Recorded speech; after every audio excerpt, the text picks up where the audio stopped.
on my page, I want it to be on your page. So these things that we're going to talk about today will not work if it's 20 or 40 or 170. It has to be a 1 followed by a 0. That's the only way this will work. Okay?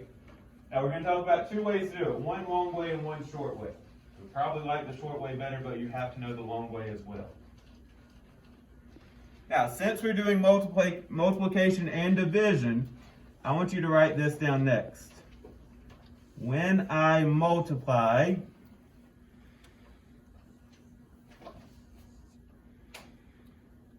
digits or numbers, move up to higher place values.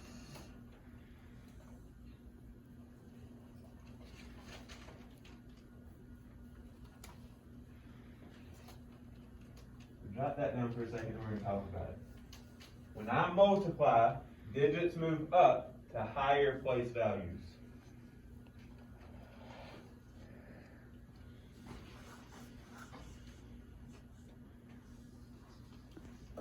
So think about that example we started with.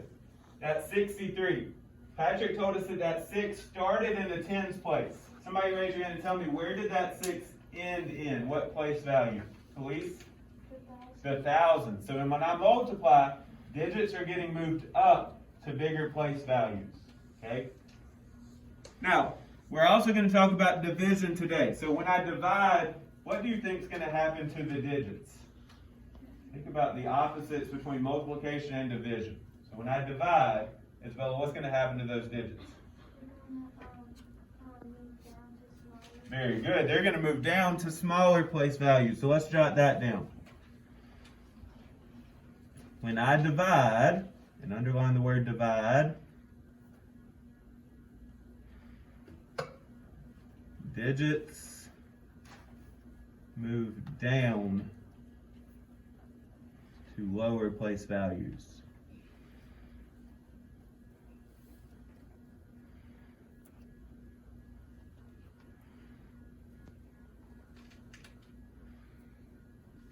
So multiplication makes bigger numbers, so I need to go to bigger place values. Division makes smaller numbers, so I need to go down to lower place values.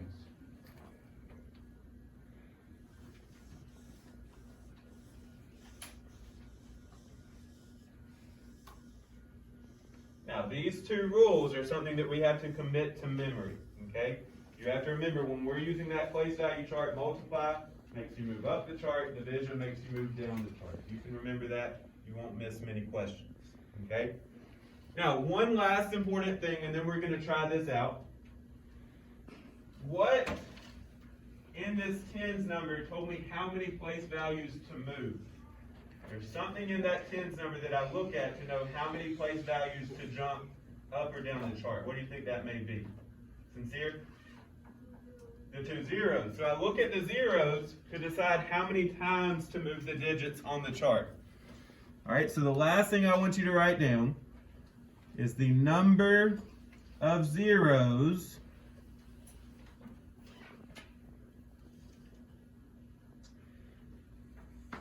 tells how many times to move.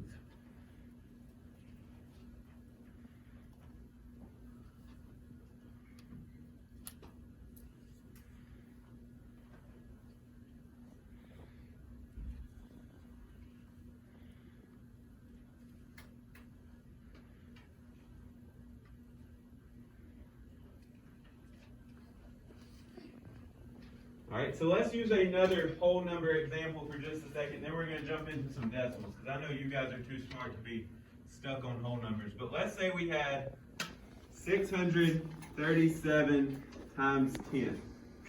Now I would start out by using the place value chart. I'm going to use the same one we already had.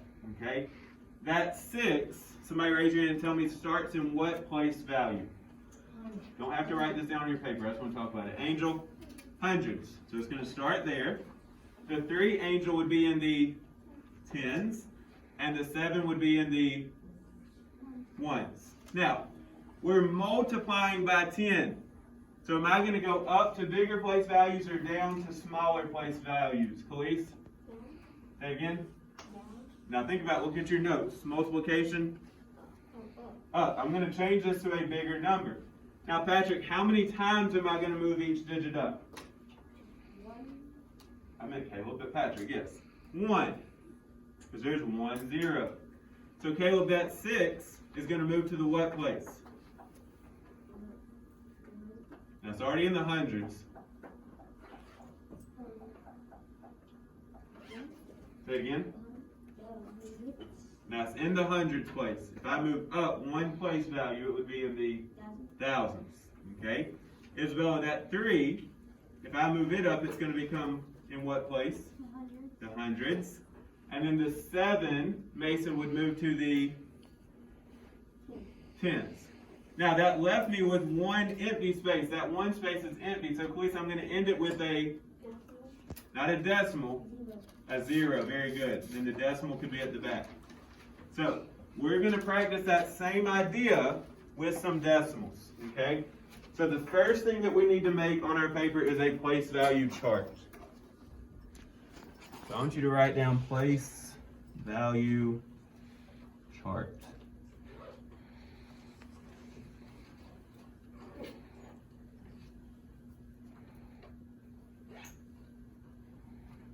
Now, as we make it, we're going to try to go from red line to red line on your paper. So don't try to write too big. Remember, we've got to fit from thousands to thousandths with the THS. Okay? So let's put a T for thousands, and then a line going down, an H for hundreds, a smaller T for tens, an O for ones. What comes after the ones? Decimal. Very good.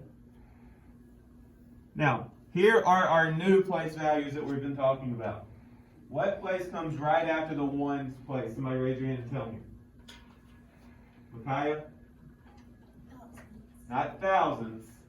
It does start with the T though. Tenths. Very good. So we'll just put a small t and then THS for tenths. After the tenths place, somebody raise your hand and tell me what comes next. Christian? The hundredths. We'll put HTHS for hundredths. Okay, and then the last place value, Isabella, would be thousandths. So we'll put a big T and a THS. So set your chart up. And then for this first problem, we're going to need 2 rows. So put a number 1, count 2 rows, and then draw a line across.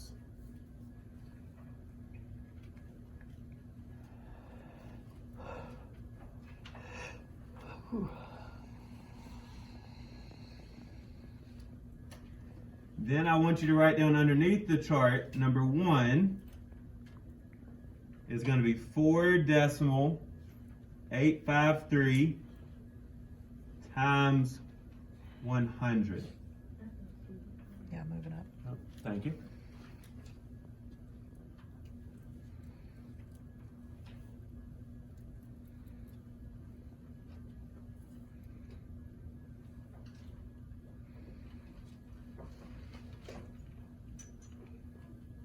Alright, so when we're solving this problem with the place value chart, the very first thing we want to do is put it on the chart correctly. Now, if I get the place values wrong, I'm going to miss the whole question. That's why we spent all of yesterday and a lot of Tuesday talking about place values. Someone raise your hand and tell me, where does that 4 go on our place value chart? What place does it fit into? KJ? Thousands? Not thousands, because that's a decimal and not a comma. Not tens, ones. Very good. So that 4 goes in the ones place. Here's a little trick. Use the decimal to help you. If there's a decimal right there, and there's a decimal right there, just put the 4 right to the left of the decimal. Okay? So then, Patrick, the 8 would go in the what place? Tenths. The 5 in the hundredths. And the 3 in the thousandths. And try to make those sit on top of the first blue line. Okay, and then add your decimal there.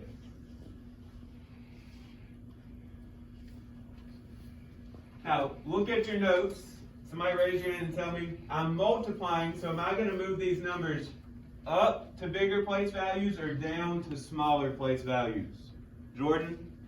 Up. Okay? Now, on this problem in particular, John Mark, how many times are they going to move up? Twice. So I want you to circle the multiplication sign, because that told us to go up to bigger place values, and underline the 2 zeros. That tells us to go over twice. So Isabella, that 4 that's in the ones place, if I jump once and twice, now it's in the hundreds. So we'll write it there, and we'll draw an arrow to show how it moved. Okay? Now the decimal does not count as a place value. So Avery, that 8 in the tenths place, it's going to jump once and twice to the tens. Okay, so we'll draw an arrow to show that. Remember, the decimal does not count as a place value, so you skip over it. So Angel, the 5 that's in the hundreds, it's going to jump once and twice to the ones. Very good. Then comes the decimal, so we'll go ahead and put that. And then the last one there, please, that 3 is going to jump to the what place? Tenths. Very good.